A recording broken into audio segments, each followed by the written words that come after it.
song. We are talking about the first family now. Some say living a glamorous life, living the life. You know, they had a romantic night in Paris not long ago. They had dinner at one of D.C.'s four-star restaurants, the world's most expensive helicopter ride, a lot of people would say, to Broadway in New York. Vogue cover shots.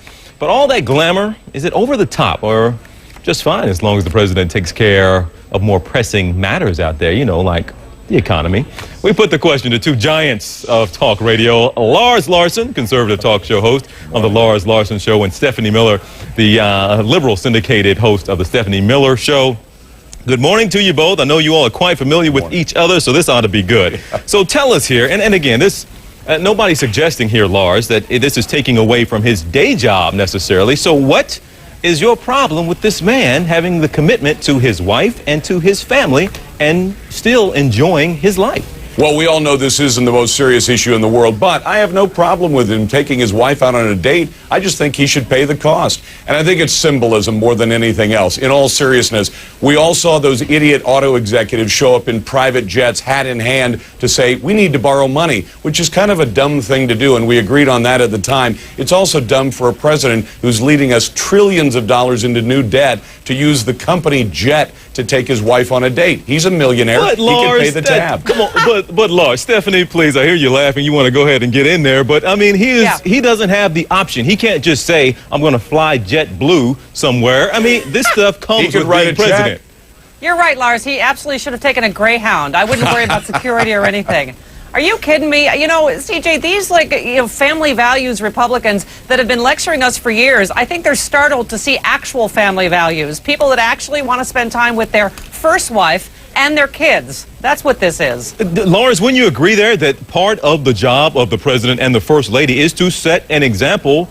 And part of that is to set a good example at home. Isn't that what he's doing? It's a great example to take your wife out on a date. And if he had taken her over to, say, the Kennedy Center, that would have been fine. But taking a private jet to New York just to do this, if he had done it in connection with an official function, no big deal. But in this case, $25,000, $50,000, whatever the cost to the taxpayers, seems a bit extravagant unless he's paying for it himself. And as I said, Barack Obama is a millionaire. He can pay the tab himself. Why shouldn't he? Stephanie, isn't the okay, go ahead. I don't even have to ask the question. Go ahead. Come on. Is this all you guys got, Lars, on the right? And I don't know if you guys are married guys, but you try breaking a promise like that to your wife.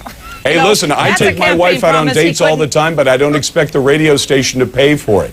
But in that regard there, Stephanie. He's the president of the United States. Seriously, is this the kind of small ball you guys are going to play for 4 years? It's all about symbolism. He can walk and chew gum. He can solve, just because we had a president that couldn't walk and chew gum at the same time. This now president that's actually can solve problems. Listen, I'll tell you what, Stephanie, if I ask Compass Media to fly my wife and I in a private jet to New York City for a date, I can tell you exactly what Peter Kosan would tell me. Okay, on that point there, guys. Yes, you're not president, but on that point there, Lars and Stephanie, if he takes, however much you said it cost him to take this trip to New York, isn't he single-handedly stimulating the economy in a lot of ways by going to this play? A lot of people have interest in it. He goes to a restaurant, and the place has to expand almost. Isn't he still being a goodwill ambassador in a lot of ways and stimulating the economy all on his own?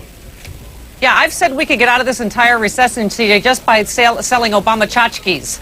The Obama tchotchke business is the only one that's still doing well. Lars, you buying that? No, and I guess we could put more czars in till he has more than the Romanovs, and if we check all their background taxes, we can get them to pay up, and we'll solve the federal deficit tomorrow.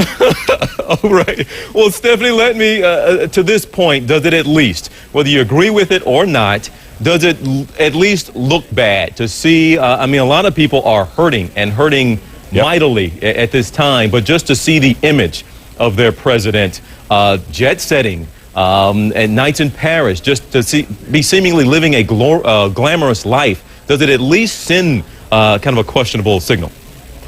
Oh, CJ, first of all, I love this. People said he was vacationing, he was sightseeing in Paris. He was there for the D-Day. He was working. You know, he was not on vacation. You're going to begrudge a man taking his wife and kids to see some things in Paris when he's there working, representing the United States of America. And think of all the money he saved by avoiding that side trip to Israel too. You know, he saved all that cash as well.